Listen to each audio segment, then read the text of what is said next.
Good morning, student. Myself Praduman, your physics teacher for class 9 and 10 in Modern International School, ISWA. Today, I am going to start a new topic for class 10 for chapter light. That means magnification. What is magnification or lateral magnification, linear magnification or transverse magnification? Magnification is sometimes also known as the linear magnification. Linear magnification is also known as the lateral magnification और transverse magnification, है ना।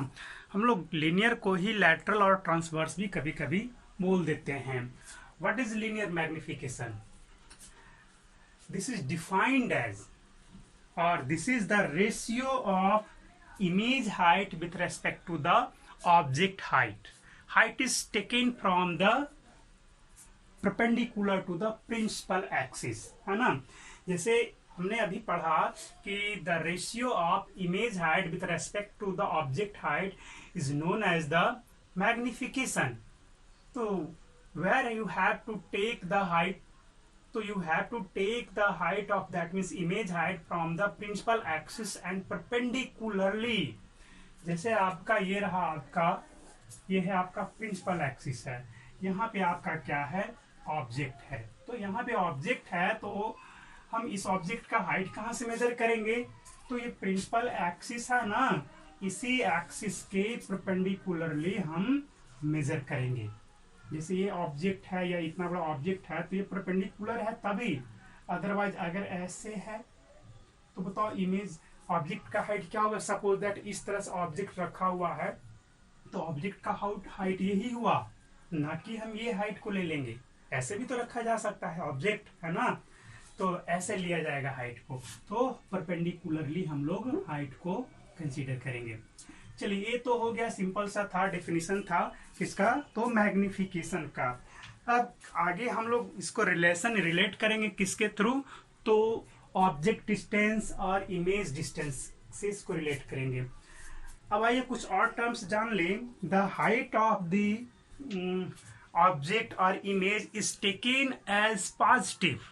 The height of object is taken as positive. Either it is kept in upright, जैसे upward में रखा जाएगा, जैसे ऊपर की तरफ है ऐसे है, तो हम ऑब्जेक्ट है तो ऑब्जेक्ट के हाइट को पॉजिटिव लेंगे, है ना. ऊपर की तरफ रहा तो पॉजिटिव लेंगे, अगर डाउनवर्ड नीचे की तरफ रहा तब क्या लेंगे, तब हम इसे निगेटिव लेंगे, है ना. तब इमेज हाइट हो या जो भी हो उस हाइट को हम नेगेटिव कंसीडर करेंगे. ठीक है, तो चलिए अब हम लोग चलते हैं कुछ जो इसके लिए जो रिलेशन हमें फाइंड आउट करना है किसके किसके बीच में, तो ऑब्जेक्ट हाइट और इमेज हाइट के बीच में. तो ये हमारा कौन सा मिरर है, ये कॉनकेव मिरर है. मैं दोनों के लिए आपको रिलेशन फाइंड आउट करवाऊंगा, कॉनकेव मिरर के लिए भी और कॉन्वेक्स मिरर के लिए. अब आपका ये यहाँ से हम इसको रिमूव करा दें, यहाँ से हम थोड़ा सा पीछे ले लें ताकि इमेज फॉर्मेशन में सुविधा हो. और यहाँ पे हमारा फोकस हो गया, जस्ट इसका डबल क्या हो जाएगा, इसका सेंटर ऑफ कर्वेचर. ये लेंथ तो रेडियस हो गया, आर हो गया, यहाँ से यहाँ तक आर और यहाँ से यहाँ तक एफ. और ये रहा हमारा ऑब्जेक्ट. कहाँ पे इमेज बनेगा, एकदम बिल्कुल श्योर है कि इमेज बनेगा सी और एफ के बीच में. That means centre of curvature and focus के बीच में. कब, जब इसके पीछे रहेगा सेंटर ऑफ कर्वेचर से.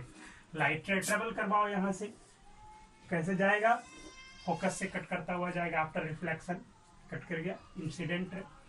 नेक्स्ट आप कहाँ से ले जाओगे, तो फोकस से ले जाओ. कैसे जाएंगे ये, आफ्टर रिफ्लेक्शन ये कट करेंगे तो थोड़ा सा एरर हो गया डायग्राम, थोड़ा सा और डाउन में जाना चाहिए था, ये सॉरी आ गया ये.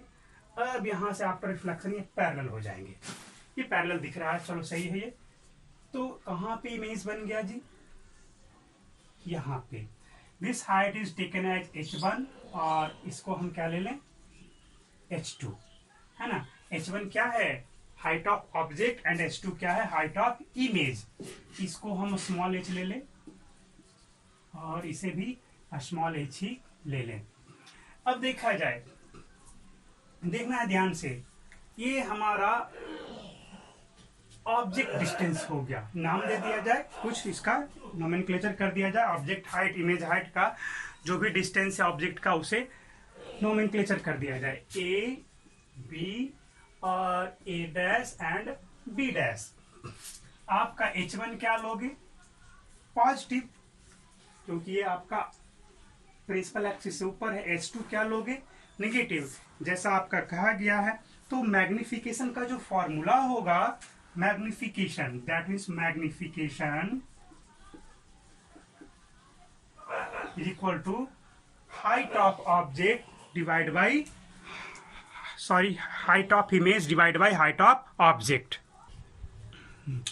देखा जाए यहाँ पे हमने रे डायग्राम चलाया इमेज फॉर्मेशन के लिए, तो इमेज यहाँ पे बना। एक और टर्म आपसे जानना चाहेंगे, इंपॉर्टेंट टर्म पॉइंट है ये, कि अगर हम यहाँ से लाइट रे किसी दूसरे जगह पे हम ट्रांसमिट करवाएं, जैसे यहाँ पे करवाए तो पैरेलल चला था, अगर हम यहाँ पे करवाएंगे तब कैसे जाएंगे? वो जैसे भी वो लॉज ऑफ रिफ्लेक्शन को फॉलो करता हुआ जाएगा, बट क्रॉस करेगा तो इसी पॉइंट से क्रॉस करेगा, क्योंकि आफ्टर रिफ्लेक्शन जब भी वो क्रॉस करेगा इसी पॉइंट पे, क्योंकि इस पॉइंट का एक सिंगल इमेज बनेगा और वो यहाँ पे बनेगा। तो आप जैसे भी लाइट रे को ले जाओ, क्यों नहीं आप ऐसे ले जाओ, आफ्टर रिफ्लेक्शन वो यहीं पे कट करेगा, ऐसे ले जाओ यहीं पे कट करेगा। आप पोल पर ले जाओगे तब कहाँ पे कट करेगा? पोल पे ले गया, सपोज दैट पोल पे ले गया, तब आफ्टर रिफ्लेक्शन फिर से ये, सॉरी थोड़ा सा मेरा मिस्टेक हो गया, नीचे क्यों चला गया, चलो हो गया, और क्या है ना, तो यहीं पे कट करेगा। क्लियर? तो हमारा जो रे डायग्राम बना, हमारा ये जो है, इसे इस्तेमाल कर भी सकते, नहीं भी कर सकते, सिर्फ आपको समझने के लिए कि इमेज कैसे फॉर्मेशन, इमेज का फॉर्मेशन कैसा हो रहा है, इसके लिए इस्तेमाल किया था। इसे इरेज कर देते हैं, कोई दिक्कत आपका नहीं है। अरे ये तो ठीक ही है, ये वाला नहीं चाहिए था हमें, है ना, ये रहेगा। ये इसका है इंसिडेंट रे और ये रिफ्लेक्टेड रे। अब आओ कुछ देखा जाए। In triangle A B and P and in triangle A dash B dash and P, दोनों में क्या खासियत देख रहे हो? दोनों में देखो जरा ध्यान से देखना। आपका ये 90 डिग्री है, दिस एंगल इज ऑल्सो 90। ये एंगल और ये एंगल इक्वल होंगे due to laws of reflection, है ना, क्योंकि सेंटर से ये जो लाइन गया तो परपेंडिकुलर है ही, ये नॉर्मल तो है ही, तो ये जिस एंगल से चला पोल पे उसी एंगल से वापस ही निकलेगा, तो ये एंगल सेम हो गया। अब बताओ, ये triangle A B P and triangle A dash B dash P, दोनों ट्रायंगल सिमिलर हो गए? बिल्कुल हो गए। तब यहाँ पे आप लिख सकते हो, here in triangle A B P and A dash B dash P, दोनों क्या होंगे? Both are similar. जब सारे एंगल सेम है तो सिमिलर तो होना ही है, दो एंगल सेम है, दैट मीन्स आपका थर्ड एंगल भी सेम होना ही है, तो सिमिलर हो गया। तब जानते हो ना कि उनके कॉरस्पॉन्डिंग हाइट का जो रेशियो है, साइड्स के जो रेशियो है वो इक्वल होंगे, that means H2 by H1 कर दो, H2 बाई H1। यहाँ पे मैग्निफिकेशन में क्या आया था ये तो आपको बाद में पता चल जाएगा, इसको छोड़ देते हैं अभी, है ना, यहाँ पे भी रहने दो, ये तो सिंपल सा है। H2 by H1 equal to A dash P by A P, ये बड़ा वाला ट्रायंगल है, यहां से यहां तक ट्रायंगल, यहां से यहां तक ट्रायंगल, तो चलो कर लो इस चीज को। H2 by H1 equal to, है ना, H2 नहीं लिखो, ए डैश बी डैश लिखेंगे। H2 जब हमारा साइन कन्वेंशन यूज करेंगे तब A dash B dash divide by A B is equal to A dash P divide by A P. अब इस साइन कन्वेंशन यूज कर लो, है ना, अब साइन कन्वेंशन हम इसमें यूज कर लेते हैं। तो with the help of sign convention A dash B dash क्या होगा हमारा? माइनस H2 होगा, श्योर, क्योंकि हमारा डाउनवर्ड में है तो माइनस H2 लिख दो, और ए बी ऊपर की तरफ है, अपराइट है, तो यहाँ पे प्लस H1 लिखा आएगा, equal to A dash P क्या है हमारा? देखो तो ए डैश पी ये तो इधर की ओर है, पोल से डिस्टेंस यानी कि सारे डिस्टेंस तो इधर ही हैं, तो माइनस भी हो जाएंगे, ये तो इमेज बना है ना, इमेज डिस्टेंस AP क्या है, ऑब्जेक्ट डिस्टेंस, तो माइनस भी और नीचे में माइनस यू, AP तो हमारा नेगेटिव ही होगा। तो अब बताओ माइनस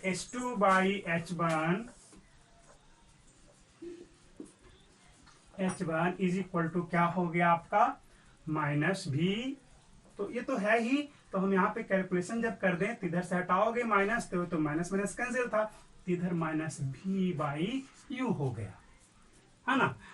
अब यहाँ पे मैग्निफिकेशन का फॉर्मूला क्या आ गया, magnification is denoted by letter M, height of image by height of object, ये हाइट ऑफ इमेज है H2, ये हाइट ऑफ ऑब्जेक्ट है, that means you can say that M equal to H2 by H1 and also equal to minus v by u. ये important term हो गया, किस case में आया ये, तो कॉनकेव मिरर के केस में आया। M magnification is denoted by letter M is equal to H2 by H1 equal to minus v by u. यहां तक क्लियर है। अब चलो ये तो हो गया हमारा कॉनकेव मिरर के केस में। क्या कॉन्वेक्स मिरर के केस में भी आपका H2 बाई H1 जो है माइनस भी बाई यू ही होगा या उसमें चेंज हो जाएगा, है ना। नहीं, तो मिरर के केस में आपका जब भी होगा तो सेम ही होगा, height of image by height of object, वो आपका जो है वो माइनस भी बाई यू, तो माइनस भी बाई यू ही होगा, आइदर वो कॉनकेव मिरर हो या फिर कॉन्वेक्स मिरर हो। तो चलो इसे इरेज करते हैं। Now in case of convex mirror in case of convex mirror अब देख सकते हो यहाँ पे कि क्या हो रहा है, ये हमारा एक्सटेंडेड ऑब्जेक्ट ए बी है, इसका इमेज कहाँ पे बना, ये बना, कैसे कैसे बना, चलो इसको एक्सप्लेन कर दिया जाए। ये हमारा फोकस और ये है क्या, सेंटर ऑफ कर्वेचर। यहाँ से फर्स्ट आपका लाइट यहाँ से इंसिडेंट हुआ, तो आफ्टर रिफ्लेक्शन ये नॉर्मल, ये है नॉर्मल लाइन है, सेंटर की ओर से जो आया जो नॉर्मल है, आफ्टर रिफ्लेक्शन ये इधर की ओर मूव कर जाएगा, श्योर, तो इधर की ओर ये चला गया।